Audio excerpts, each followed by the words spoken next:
Бүгін баршаңызды осы тарихи сәтпен, тарихи күнмен шын жүректен құттықтаймын. Білімге деген құштарлықтарыңызбен осындай дәрежеге жеттіңіздер. Вы доказали, что вы целеустремленные. Тому пример, что вы завоевали алтын белгі, үздік аттестат. Қазір білім аламын десең ешқандай шектеу жоқ. Барлық мүмкіндіктерді мемлекет жасап жатыр. Президентіміз Қасым-Жомарт Кемелұлы баршамызды жаңа Қазақстанды құруға бағыттап отыр. Біз сіздер арқылы жаңа Қазақстанның келбетін көреміз деп сенеміз.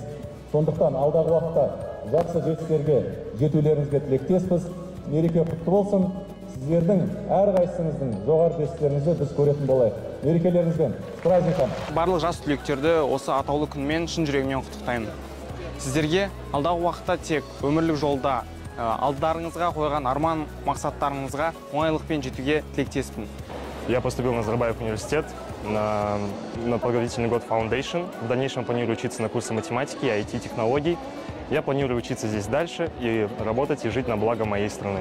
Менің болашақтағы жоспарларым ол Евразия ұлттық университетіне журналист мамандығына түсу. Одан әрі қарай халықаралық дәрежедегі тілші болу, қазақ халқының мәдениетін әлемдік дәрежеде таныстырсам, мен үшін бұл үлкен мақтаныш болар еді.